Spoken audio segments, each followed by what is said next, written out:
성경에 보면 참 많은 사람들이 등장하죠. 뭐 몇 명이 등장하는지 뭐 정확히 알 수는 없는데 저희가 그래도 집중해서 보는 분들이 많이 있습니다. 근데 우리가 신앙이 굉장히 선현이라고 이렇게 굉장히 신앙에 앞서 나가는 믿음의 선배라고 믿음의 조상이라고 우리가 얘기하는 그러한 사람들 역시 굉장한 어떤 신앙에 있어서 장점을 갖고 있지만 단점도 갖고 있는 것을 저희가 알고 있죠. 그리고 성경은 그것을 또 이렇게 가리지 않고요. 또 그 사람의 단점과 약점을 그대로 또 기술합니다. 아브라함도 그랬고 모세도 그랬고 다윗은 뭐 너무나 이제 큰 약점을 또 갖고 있었던 사람이고요. 신약에 와서 베드로나 바울 역시도 그런 단점들이 성경에 고스란히 드러난 사람들이었습니다. 대개 인물들이 각자의 장점이 있고 그런 장점에도 불구하고 단점 또 때로는 치명적인 약점을 갖고 있는 모습을 저희가 보게 되죠. 이런 면에서 볼 때 성경에서 그래도 이런 면에서 좀 덜 단점 같은 것이 훨씬 좀 덜한 사람이 없을까라는 생각을 좀 해보면 거의 무결점에 가까운 인물이 하나 있습니다. 바로 요셉이죠. 그래서 그런지 저희 나라에도 요한이라는 이름과 요셉이라는 이름이 참 많이 있죠.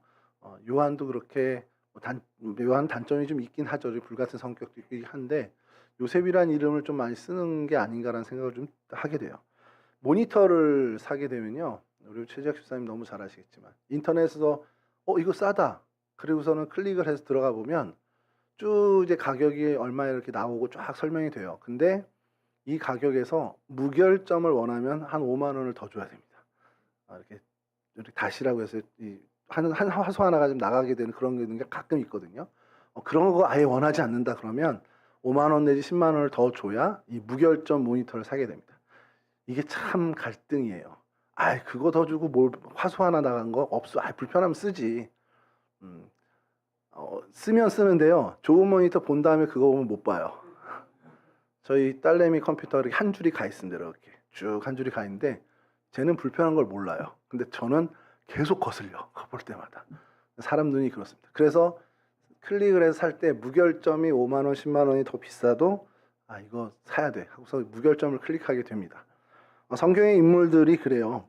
요셉을 막 보고 있으면은 다른 사람들이 왜 이렇게 못났지? 이런 생각이 들 정도로 요셉이 사실 성경의 많은 인물 중에 참 탁월함을 가지고 있습니다. 그래서 오늘 좀 요셉에 대해서 인생을 조금 저희가 좀 보려고 하는데 크게 그의 인생이 세 부분으로 나눠질 수 있죠. 모세를 세 부분으로 나눈 것처럼 뭐 애굽 왕국에서 40년, 광야에서 40년, 출애굽에서 40년 이렇게 나누는 것처럼 요셉 또한 세 부분으로 나눌 수 있는 게 이제 그의 어린 시절, 그리고 또 팔려간 그 애굽에서 종살이하는 시절, 그리고 마지막으로 총리로 등극된 시절을 이렇게 세 시절로 나누면 그의 인생을 좀 살펴보는 데 좋은 도움이 될 거라는 생각이 듭니다. 어린 시절에 그는 어땠냐? 요셉의 어린 시절, 그럼 한마디로 뭐였습니까? 이쁨 받았던 사람입니다. 아버지의 편애를 받았던 사람이에요. 형제들한테 굉장히 미움을 받았어요. 아버지가 편애하는 것 때문에 미움을 받았는데 그 편애의 상징을 성경에선 채색 옷을 입었다라고 얘기를 합니다. 채색 옷을 입은 것 때문에 형제들이 이렇게 질시를 했다. 왜냐하면 그 다른 것을 보면 뭐 예를 들어서 야곱이 뭐떡 하나를 더 줬다. 뭐 음료를 하나 더 주고 다른 애들 걸어갈 때 얘는 양을 태웠다. 이런 기사는 하나도 없어요. 그냥 아버지 야곱이 요셉을 어떻게 사랑했냐? 채색 옷을 입혔다가 사실은 답니다. 그 드러난 현상은요. 채색 옷을 입힌 게 뭐 그리 대단하다고. 그깟 채색 옷이 뭐 얼마나 더 하겠어요? 근데 이게 굉장히 중요한 상징을 갖고 있습니다. 부족 사회에서의 채색 옷은요, 신분을 이게 나타내는 옷입니다. 그게 무슨 얘기냐면, 뭐 길이도 길고 소매도 더 길고 금실로 수놓은 옷이다 이렇게 돼 있습니다. 성경의 주석을 보면. 근데 이 채색 옷을 당시 부족 문화에서는 딱 두 사람만 입을 수 있어요. 여러분 우리 조선시대 사극 보면 많은 신하들이 뭐 청색도 자주색 옷도 이렇게 따로따로 입지만 왕의 옷은 좀 다르죠. 그걸 뭐 전문 용어로 곤룡포라고 얘기를 하는데 이건 좀 알아들어야 되지 않나? 우리 청년쯤 됐으면. 근데 곤룡포를 입을 수 있는 사람이 딱 둘밖에 없습니다. 문양은 조금 다르지만 왕과 누구죠? 예? 예, 세자. 세자가 입을 수 있습니다. 부족사에 마찬가지입니다. 채색 옷을 입었다 딱 둘만. 그 부족의 수장과 후계자만 입을 수 있는 게 바로 이 채색 옷입니다. 자, 요셉이 채색 옷을 입었다 이건요. 여러 사랑과 이쁨을 받았다는 것도 있지만 형제들이 볼 때 굉장히 이게 시기와 질투를 가질 수밖에 없는 것은 야곱이 의도적으로 그렇게 했는지는 모르지만 어쨌든 후계자로서 지명이 됐다라는 것을 의미할 수도 있다라는 거예요. 그래서 어떤 질시를 받을 수밖에 없고 이 형제들에게 있어서는 공공의 적이라는 거죠. 자, 그럼 다른 형제들은 사랑받을 만 했나? 그냥 뭐 요셉만큼 뭐 어떻게 되는지 모르겠지만 요셉이 만약에 없다면 다른 형제들은 그러면 요셉의 사랑을 받을 만한가라는 걸 찾아보면 성경에 드러나는 그들의 모습은 별로 이렇게 사랑받을 만한 모습이 안 된다. 왜냐하면 우리 잘 알고 있지만 르우벤은 빌하와 통간을 합니다. 아버지의 첩과 통간을 하는 그런 어떤 치명적인 어떤 모습을 보이죠. 시몬과 레위는 그 세겜족을 어떻게 보면 멸절하는데 앞장선 굉장히 잔혹한 성격을 갖고 있던 사람입니다. 그리고 그 일에 다른 형제들도 함께 동참했죠. 그리고 다른 여타의 뭐 첩의 자식들은 뭐 이렇게 득악을 드러내는 것은 없다 보니까 사실 야곱이 볼 때 무언가 이렇게 이쁨을 줄 어떤 사랑을 줄 만한 성품이나 그러한 모습들에 가진 자식은 요셉에 비해서 좀 탁월한 요셉에 준하는 만큼의 사람은 없었다라는 게 사실 성경학자들의 이야기입니다. 그러니까 성경에서 볼 때 요셉만큼 그 전체 인생을 평가했을 때 이 사람은 야곱의 아버지의 사랑을 받을 수밖에 없는 사람이라는 것을 인정할 수밖에 없다라는 것이죠.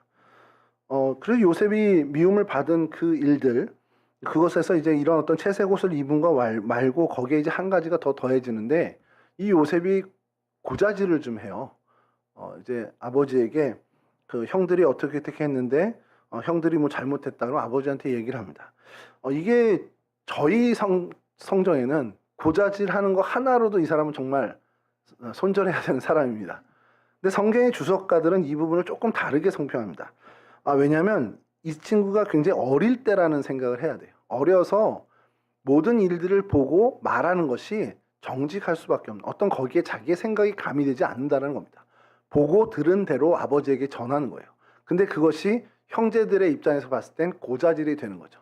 그런 관점으로 봤을 때 이 요셉은 솔직한 성품을 가졌다라는 겁니다. 그리고 다른 형제들을 배려하기에 그런 하얀 거짓말을 하기엔 아직은 어린 나이였다라는 것이죠.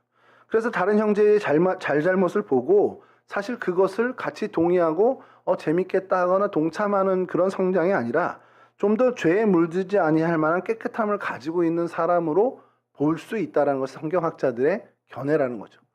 그런 면에서 아버지 요셉은 고자질했다. 형제들의 잘못을 내가 알려줬다. 너는 정말 스파이로서 자질이 있어. 이런 걸로 이뻐한 게 아니라 그의 성품 자체를 보고 이뻐했을 수 있다. 사랑할 수 있다라는 가능성을 성경학자들은 이야기합니다. 자, 이러한 어떤 행위적인 모습, 채색옷 플러스 그러한 어떤 모습 때문에 미움을 받았는데 거기에 또 하나 이제 결정적으로 미움을 받는 사건이 벌어지는데 바로 꿈을 꾸는 겁니다. 꿈 꾼 게 뭐 대단한 거라고. 근데 꿈을 꾸고 말아야 되는데 꿈을 꼭 얘기를 해요. 말씀드렸지만 솔직한 성품의 사람이라 그렇습니다. 곡식단이 자기가 쌓은 곡식단에게 다 절을 하더이다. 해와 달 별들이 내게 절을 하더이다. 이 얘기를 형제들과 아버지에게 했다라는 겁니다. 그 꿈을 들은 형제들과 심지어 야곱마저도 그 꿈에 대해서 불편한 기색을 갖게 되죠. 그리고 그 꿈은 나중에 이제 그대로 현실이 되는데요. 여하튼 이런 모습 때문에 그의 어린 시절, 그의 인생의 세 분기로 나눌 때 첫 번째 이 3분의 1 어린 시절은 사랑을 받았고 또한 미움을 받았던 사랑과 미움이 어떻게 보면 동시에 이제 경험되는 그러한 삶을 살게 되죠. 그리고 그 사랑받는 것과 미움받는 것이 그를 이겨버리죠. 사랑받는 것을 이겨버려서 이스마엘 상인, 미디안 사람이라고 하는 이 상인들에게 팔리고 애굽으로 팔려가서 이제 보디발이라는 장군 지바의 노예로 팔려가게 됩니다. 자, 이렇게 이제 고난이 시작됩니다. 애굽에서의 삶은 고난의 연속이었고요. 힘겹고 어려움의 시간들이었습니다. 자, 이럴 때 보면 우리가 좀 생각해 봐야 되는 것이 고난을 받은 사람들을 좀 성경에서 우리가 살펴볼 때 야곱의 고난이 있고 요셉의 고난이 있습니다. 그러니까 우리 성경을 볼 때 두 고난으로 나눌 수가 있어요. 야곱이 받는 고난형, 요셉이 받는 고난 유형. 야곱이 받는 고난의 유형은 하나님께서 그를 고치고자 하시는 고난입니다. 이 친구를 좀 바꿔야 되는 거예요. 성품을 바꾸고 생각을 바꾸고 기질을 바꾸는 그러한 일을 하나님께서 하시기 위해서 고난을 줍니다. 야곱의 인생을 보면 알겠지만 그가 이름부터가 발목 잡는 사람입니다. 그러니까 뭔가 계속해서 권모술수와 편법을 사랑하고 편법에 익숙해진 사람입니다. 그의 형을 그렇게 속이고 아버지를 속이고 또 가서도 어떻게 보면 정말 편법에 능해서 재산을 불릴 수 있는 그런 능력을 가진 사람이죠.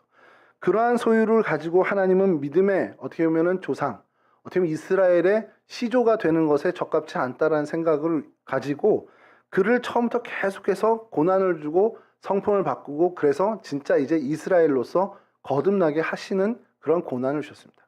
그렇게 성품을 고치고자 하시는 혹은 징계의 어떤 그의 잘못을 다그치는 잘못을 고치시고자 하시는 그러한 고난이 있고요. 요셉 유형의 고난은 뭐냐면 뭔가 잘못해서 징계를 받거나 그에게 뭔가 고쳐야 할 점이 있어서 고치기 위한 고난이 아니라 그를 더 큰 그릇으로 만들기 위한 훈련 차원에서 고난을 주셨다는 겁니다. 여러분 요셉이 뭘 잘못했나요? 그의 성품이 올곧고 바르게 아버지에게 이야기하는 그것이 문제였다. 꿈을 잘못 꿨다. 채색 옷을 아버지가 줘서 입었다. 그 편에서 요셉 자신의 편에서 잘못한 것은 사실 하나도 없습니다. 그런데 그 잘못이 정말 아버지와 또는 가족들에게서 정말 그 어린 나이에 외국으로 팔려갈 만큼 잘못한 잘못이냐라고 한다면 그렇지 않다라는 겁니다.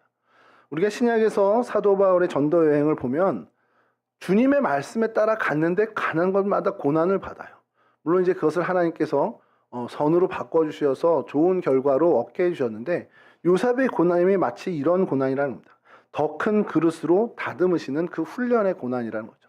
그러니까 여러분들이 인생을 살아가다가 마주하게 되는 고난과 힘든 일, 어려운 상황에선 빨리 그것을 파악해 봐야 돼요. 이것이 하나님이 야곱에게 주신 고난과 같은 유형인지 아니면 요셉에게 주신 고난과 같은 유형인지를 빨리 알아챌 필요가 있습니다.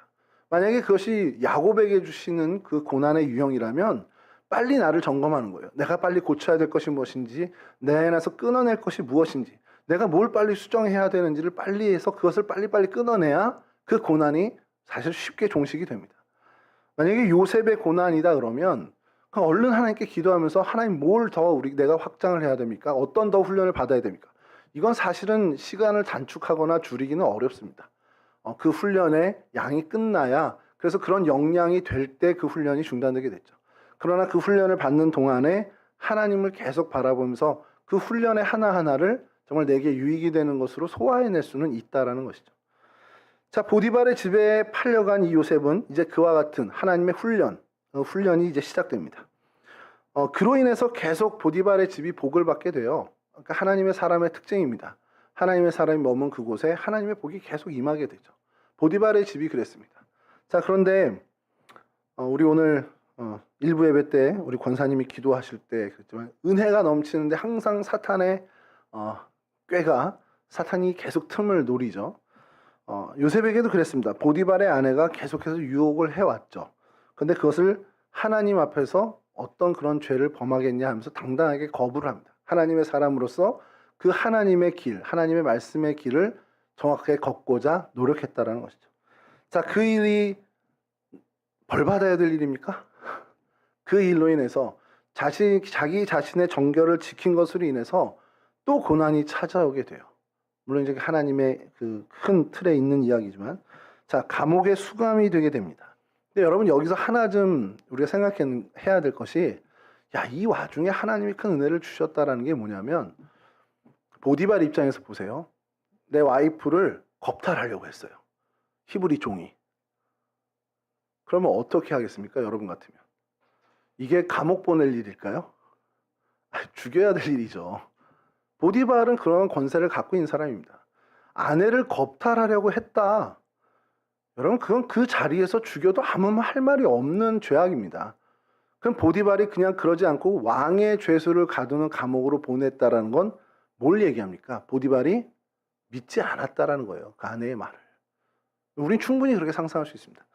이 상상이 성경 주석에도 뭐 계속해서 성경학자들도 이야기하지만 예전에 카톨릭에서 제작한 영화가 있었어요. 제가 좀 정확히 기억 못하는데 그 장면이 기억나는 게 이제 이 상황에서 보디발이 죽이지 않고 감옥으로 보내니까 그 보디발의 아내가 왜 지금 여기서 처형하지 않고 감옥에 보내냐고 막 이제 소리를 쳐요.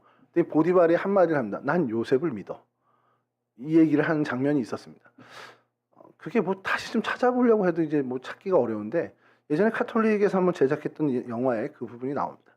근데 보디발이 정말 그랬을 거라는 거예요. 이러한 와중에서도 하나님이 은혜를 주셔서 일반 감옥도 아니고 왕의 죄수들이 머무는 감옥에 수감이 되게 됩니다. 뭐겠습니까? 왕의 죄수들이 수감된 그 자리에 많은 정치범들을 만나게 됩니다. 그리고 감옥 그 옥사의 일들을 다 맡아서 하게 되죠. 그 고난 역시 많은 정치범들과 교제하면서 왕정에 대한 간접 체험을 이루는 시간으로 하나님이 채워주신다는 거죠. 요셉에게 이 고난은 또 그를 확장시키는 그의 어떤 그 용량을, 그의 어떤 성품이나 모든 것들을 확장시키는 또한 좋은 기회가 되었다는 것이죠. 자, 그 이후에 결국 이제 꿈쟁이 요셉이라는 이름답게 꿈꾸는 자가 오는도다, 이제 형제들이 그렇게 별칭을 불러주죠. 그래서 꿈꾸는 자답게 꿈이 이제 선하게 이용이 돼서 바로의 꿈을 해석하게 되고 총리로 등극을 하게 되죠. 총리로 등극해서 그가 했던 일은 7년의 풍년 동안에 다가올 7년의 흉년을 완벽하게 대비를 합니다. 그래서 대비한 그 일로 인해서 당시 중동에 있는 많은 생명을 구원하는 일을 이루게 되죠. 자, 그가 그 아들을 낳습니다. 그 와중에 이제 아들을 낳으면서 아들 이름을 지었는데, 우리가 전에도 한번 말씀드렸듯이 히브리 사람들, 특히 아버지, 아들의 이름을 보면 그의 신앙 상태를 볼 수가 있다라고 하죠. 므낫세라는 이름을 짓습니다. 이 므낫세는 잊어버리라는 뜻이에요. 잊어버리다라는 뜻입니다. 그가 애굽에 와서 그 고생한 모든 것들을 잊어버릴 만큼 하나님이 복을 허락하셨다라는 의미입니다. 그래서 충분히 내가 정말 이젠 정말 깨끗하게 잊을 수 있어 라고 이야기할 만큼의 신앙의 상태가 됐다라는 거예요. 그래서 므낫세라고 이름을 하고요. 둘째를 낳았는데 이름을 에브라임이라고 합니다. 에브라임이란 이름은 창성케 되다라는 뜻입니다. 하나님이 이렇게 나로 하여금 복을 주셔서 정말 이렇게 부하게 또 어떻게 보면 흥왕하게 하셨다라는 고백이고, 하나님께 감사하며 찬양을 올리는 이름으로 에브라임을 짓게 되었습니다. 자, 이게 되게 이 요셉의 신앙에서 핵심적인 겁니다. 그리고 오늘 본문에서 그의 신앙에 정말 밑둥에 있는 고백이 드러나는데요. 오늘 본문을 제가 다시 한번 읽어드리면, 요셉이 그들에게 이르되 두려워하지 마소서, 내가 하나님을 대신하리이까. 당신들은 나를 해하려 하였으나 하나님은 그것을 선으로 바꾸사 오늘과 같이 많은 백성의 생명을 구원하게 하시려 하셨나니, 당신들은 두려워하지 마소서, 내가 당신과 당신들의 자녀를 기르리이다 하고 그들을 간곡한 말로 위로하였더라. 자, 요셉의 말년에 자신의 인생을 되돌아보니까 이 모든 것들, 형들이 나를 팔아서 이 종으로 애굽에 오게 되고, 또 보디발의 집에서 종으로 노예로 살고 감옥에 갇히게 되고 하는 모든 여정들을 보니까, 이건 하나님이 이 나를 위해서, 많은 생명들을 구하게 하시는 이 나를 위해서 하나님이 그동안 나를 훈련하셨다라는 것을 깨닫게 된 겁니다. 자, 오늘 우리 세준 형제가 불렀던, 우리 찬양팀 불렀던 찬양, 주 다스리시네, 이것을 고백하는 겁니다. 이거 지나와 보니까 이게 이렇게 형들이 나를 팔아서 내가 정말 우여곡절에 힘든 일을 벌한 것이, 이거 하나님이 인도하신 일이더라.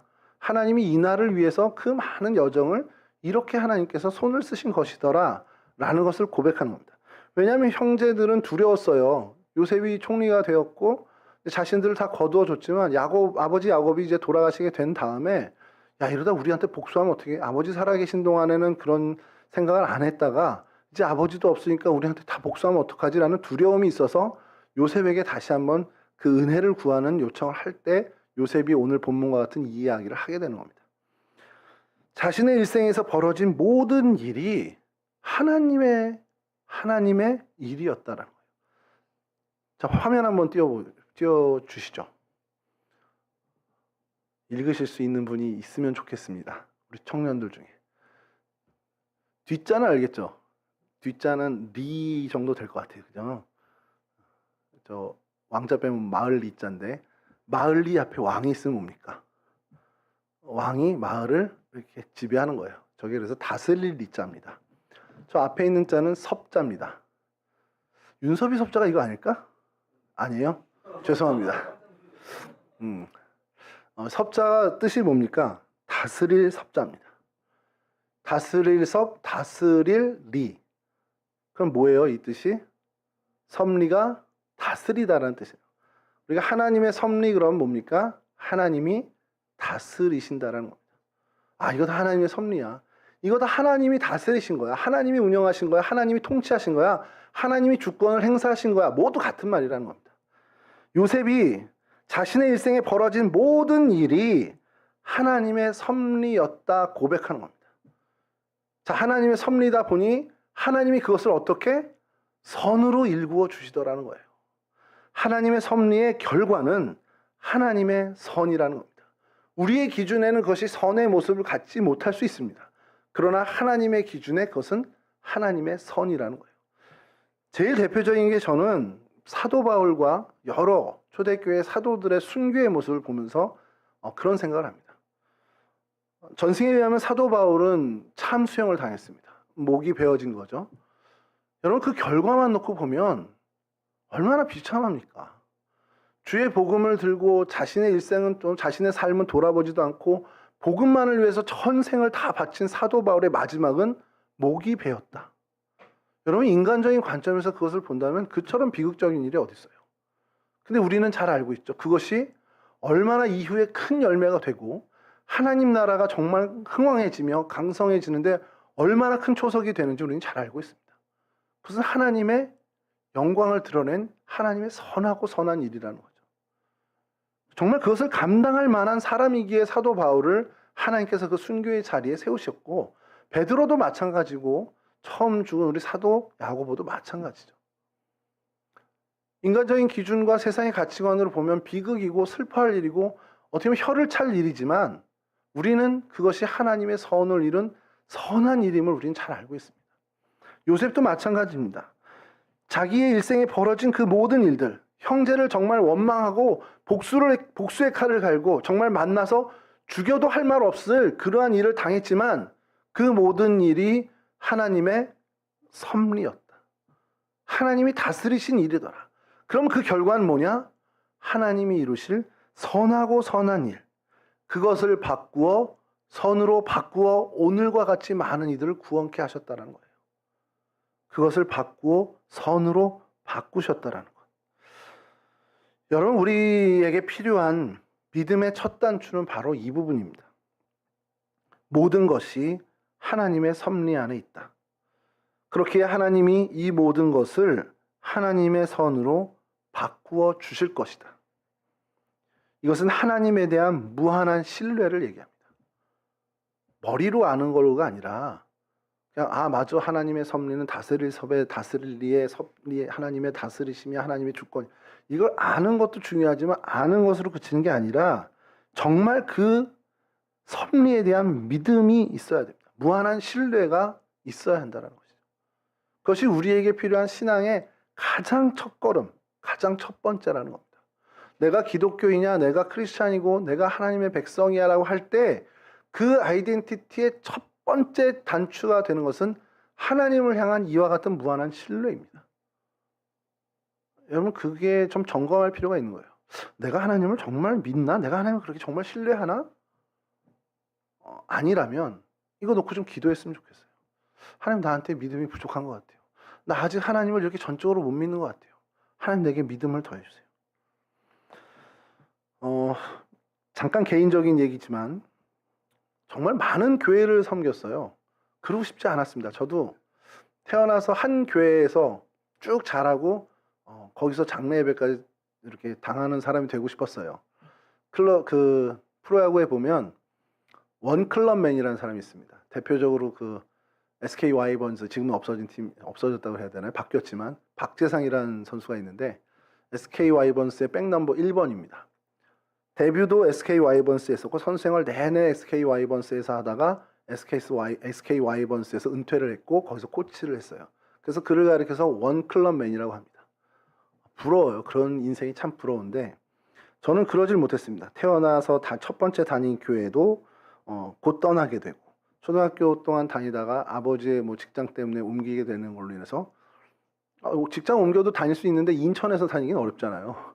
그러니까 인천에 있는 교회 다니다가 또 서울로 왔을 때 서울에 있는 교회 다니다가 이제 뭐 대학을 가서는 또 다녔죠. 갈 수 있습니다. 1시간 정도 가지 뭐. 교회 지하철 타고 1시간 반 괜찮아. 다닐 수 있어라고 다녔습니다. 근데 이게 사역을 하다 보니까 이제 모교회를 떠나게 되죠. 떠나고 사역하는 교회에서 다니고. 근데 사역지가 계속 다니면 좋겠는데 이 제도하에 대학원을 다니면 파트타임을 하다가 이제 전임을 해야 되니까 또 옮기게 되고 동성교회 와서 수료목 3년을 했는데 3년 끝나고 그냥 안수받고 있으면 좋겠는데 나가야 되는 상황이죠. 쫓겨난 거 아닙니다. 당시 수료목은 목사 안수를 받고 담임자로 어디든 가야 되는 게 제도였어요. 그래서 이제 옮기게 됐죠.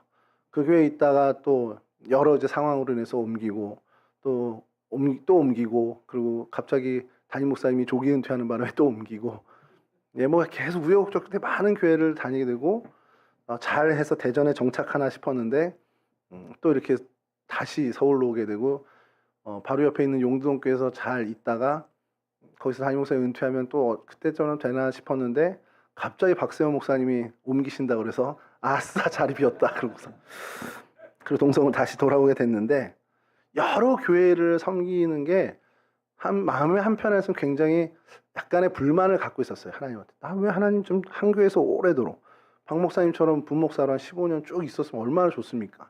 근데 왜 계속 토막 나 이렇게 옮기게 됐을까? 근데 이제 그러면서도 그런 여정 속에 하나님이 주시는 많은 것들이 있다는 것을 깨닫게 됩니다. 많은 성도의 유형을 보게 됐습니다. 제가 만약에 한 교회에서 자라서 쭉 했으면 그 성도들의 깊이는 볼 수 있겠죠. 저분이 어렸을 땐 이랬는데 막 우리 정환 형제 어렸을 때 다 아시잖아요. 모르나? 저는 좀 압니다. 항상 유쾌하고 누나를 그렇게 잘 따랐다는 거 지금도 애절할 거예요. 누나에 대해서. 그런 부분들 또 혜린 자매는 제가 기억하는 건 꿈나무에서 저 밑에 이제 비전룸 꿈나무에서 백민아 선생님한테 혼나는 건 아니었는데 많은 이쁨을 받으면서 백민아 그 백부장님에게 많은 이쁨을 받으면서 자라나고 종혁 형제도 마찬가지로 그 꿈나무 출신입니다.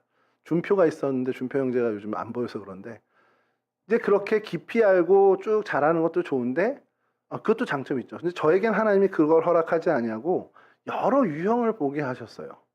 근데 제가 그 유형을 보면서 나름대로 많은 케이스를 보잖아요. 그러니까 임상이 많은 겁니다, 저는. 신앙생활에 대해서 어느 정도 윤곽이 보이는 게 제 나름대로 생겼습니다. 저렇게 신앙생활 하는 분들은 대개가 다 이렇게 되더라. 이렇게 신앙생활 하던 분들은 대부분 다 이런 어려움이나 이런 결과들을 얻게 되더라. 이렇게 신앙생활 하던 분들은 이런 거 잘 이렇게 넘어가더라는 것들을 정말 많이 보게 되었습니다. 그래서 그 상황 안에는 굉장히 비극적인 모습의 삶을 사는 분들도 있었고 굉장히 순탄한 삶을 사는 모습들도 있었습니다. 진짜 이렇게 믿는 사람, 진짜 그렇게 믿는 사람은 그렇게 되던데 진짜 하나님과 이런 관계를 맺은 사람은 정말 이렇게 되던데 이런 것들을 눈으로 목격하는 시간들을 하나님이 제게 주셨습니다. 그래서 제가 마음이 좀 급해요. 여러분들에게 청년 때 이렇게 살더니 정말 이런 인생 되더라. 그게 동성교회 안에만 있는 공동체에 있는 거 말고요. 정말 많은 경우를 보게 되니까 그냥 마음이 급한 거예요. 청년 때는 그럴 때가 아니야. 니네 요럴 때 정말 이렇게 해야 돼. 그래야 니네가 이렇게 되더라니까 이 마음의 조급함이 생긴 겁니다. 그래서 하나님이 여기서 계속 떠들게 하겠죠. 듣든 안 듣든 계속 떠들게 하는 거고 결국 선택은 여러분들의 몫이 될 거라는 겁니다. 그것을 선택을 어떻게 할 건지. 나 하나님에 대한 신뢰가 사실 내가 정직하게 내 안을 보니까 나 그렇게 하나님에 대한 신뢰가 강하지 않아. 그럼 말지 뭐. 언젠간 되겠지. 이게 아니라는 거예요. 여러분 이거 굉장히 여러분의 청년 때에 정말 목숨 걸고 승부를 걸어야 될 일이라는 겁니다. 급해요. 근데 저희 자식놈들도 안 되는데 뭐. 여러분들의 선택의 몫입니다. 자식이니까 더 안 되겠지만 여러분 우리가 배워야 할 중요한 것, 우리 신앙에 정말 기본적으로 가져야 되는 것. 내게 벌어진 모든 일들, 내 지금 상황과 여건, 내 형편, 내 지위, 내 명예, 나의 이 모든 것들이 나를 가장 선한 길로 인도하시는 하나님의 섭리라는 것. 여러분 이걸 믿어야 한다는 겁니다. 우리 여러분, 저는요, 이 자리에 계신 분들의 인생들을 조금 이제 들었잖아요. 저는 우리 주한 형제, 자꾸 정환이라고 이름 나왔어, 소리. 우리 주한 형제, 여러분 보시면 놀랍지 않습니까? 저런 인연이 어떻게 생겨요? 누가 일부러 만들려고 해도 어렵습니다. 성자매와 둘이 지금 이렇게 만나게 된 게, 이거 정말 하나님 섭리 아니에요? 아멘 하셔도 됩니다. 여러분, 어떻게 저기 양광교회에 다니시는 우리 성자매가 제기동의 언덕 위에 있는 교회를 알기나 했겠어요? 혹시 들었었습니까, 예전에? 동성교회가 있다라는 거? 그죠? 전사님 통해서만 안 거죠. 저는 이런 거 보면서, 야, 이거 하나님은 기묘막측하게 정말 일하신다라는 겁니다. 신묘막측하게 일하신다는 거죠. 여러분, 여러분들의 인생에도, 지금 우리가 정황자 여기 있으니까, 조한영자 여기 있으니까 이렇게 보이는 거지만, 여러분들의 인생에도 이와 같은 일이 없겠냐는 거예요. 이 놀라운 하나님의 섭리를 여러분 한 번, 두 번 경험했으면 와, 놀랍다라 끝나는 게 아니라, 이거 하나님이 계속 하실 수 있구나, 나에게 이런 일을 하실 수 있는 분이구나라는 철저한 신뢰가 있어야 되는 거예요. 요셉만큼은 아니더라도 내가 그리스도인이라고 불리기에 부끄럽지 않을 정도의 신뢰는 갖고 있어야 된다는 거예요. 하나님께 대한 신뢰. 그래서 우리의 말과 행동, 우리의 상황, 정말 내 어떤 상황과 형편에 대한 불평, 불만이 아니라, 이거 하나님이 인도하시는 그 인도함의 과정이지. 그래서 모든 일에 감사할 수 있는 마음을 우리가 가져야 한다는 거예요. 야, 이거 하나님이 어떻게든 하나님의 선하신 일로 이끄실 거잖아. 그 무한한 신뢰, 그 무한한 믿음이 우리 가운데 있어야 한다는 겁니다. 여러분, 이와 같은 일에 정말 최선을 다해줬으면 좋겠습니다. 하나님을 믿는 믿음이 내게 부족하다? 그럼 빨리 승부를 해야죠. 하나님을 좀 믿을 수 있게 해주세요. 이게 여러분들의 젊음의 날에 최우선적으로 해결해야 할 문제라는 겁니다. 하나님이 역사하시는 것은 우리 눈에 보이지 않습니다. 그렇기 때문에 우리는 믿음의 눈으로만 볼 수 있습니다. 그래서 가끔 원망해요. 하나님 저 눈에 완전히 보여주면 얼마나 좋겠어요. 막 갑자기 하늘에 불이 팍팍 떨어지고 막 여기 있는 사람들이 갑자기 성령 받아서 막 이런 일이 지금도 일어나면 다 믿을 거 아니에요. 근데 왜 하나님 안 보여주시죠? 여러분 내부에서 여러분이 고민하고 여러분들이 씨름하고 분이엘의 그 야곱처럼, 그 약복강가에, 그래서 분이엘의 사건의 야곱처럼 하나님과 씨름하는 시간이 필요하다라는 거예요. 언제 할 거예요? 나중에, 내년에 대학 졸업하면, 취업하면, 직장만 하면, 애 낳으면 그때 하겠다고 자꾸 우리는 미룹니다. 아니요, 늦어요. 그때는. 오늘 담임 목사님 설교 중에 말씀하셨지만, 금요일날 한 목사님이 소천에서 거기 다녀오게 됐는데 저랑 동갑이에요. 그리고 그 전년도에 저랑 동갑이었던 목사님이 또 돌아가셨고, 그 전년에는 이제 용두동교에서 수련회 하시고 제가 여기 수련회 할 때 같이 수련회 했던 목사님이 돌아가시고, 그래서 젊은 목사님들이 계속해서 이렇게 돌아가신 일이 엉거퍼 일어나는데 자꾸 그냥 그런 생각이 듭니다. 시간이 없다. 저는 생각에 그냥 적어도 우리 아버지만큼 살겠지, 내가 80은 넘기지 않을까 생각을 하는데 아닐 수 있다라는 생각을 요즘 합니다. 그럼 시간이 없다. 근데 저만 그러겠어요? 여러분들 언제까지 사실 수 있으세요? 물론 오래 살 거예요. 아주 그냥 질리게 오래 사실 겁니다. 아멘. 그래도 우리에게 시간이 부족합니다. 이 청년의 날이 얼마 안 남았습니다. 여러분, 청년 31, 우리 종혁이 되면 청년이라고 부르기 민망할 수 있어요. 이제 박세준 청년 회장이지만 집사님입니다. 교회에선 청년이라고 부르기에는 많은 분들이 집사님이라고 불러야 되는 상황이고, 청년의 때가 얼마 안 남았습니다. 때가 정말 시간이 정말 화살과 같이 빠르게 지나갑니다. 여러분, 이 짧은 시간에 빨리 이거를 승부를 냈으면 좋겠어요. 우리 동성교회 청년부 공동체가 수적으로는 그렇게 크지 않아 상관없습니다. 근데 여기 모인 우리 청년들이 한 사람 한 사람이 요셉과 같은 믿음을 갖고 있는 사람이다. 그럼 뭐가 두렵겠습니까? 여러분, 그런 믿음 없이 그냥 허송세월하는 청년 100명이 앉아있는 것과 이러한 믿음의 소수 3, 4명이 앉아있는 건 어디가 더 하나님이 크게 쓰시겠냐는 거예요. 다른 거 없습니다. 우리 청년들 정말 요셉과 같은 믿음을 가질 수 있는 목표를 가지고 하나님과 정말 씨름했으면 좋겠어요. 말씀도 보고 기도도 열심히 하고 정말 하나님께 집중했으면 좋겠습니다. 게임할 시간에 유튜브 영상 볼 시간에 정말 하나님을 한 번 더 묵상하고 유튜브 좋아요. 설교 말씀 좀 들으세요. 동성교회 거 말고 다른 것들 좀 들으세요.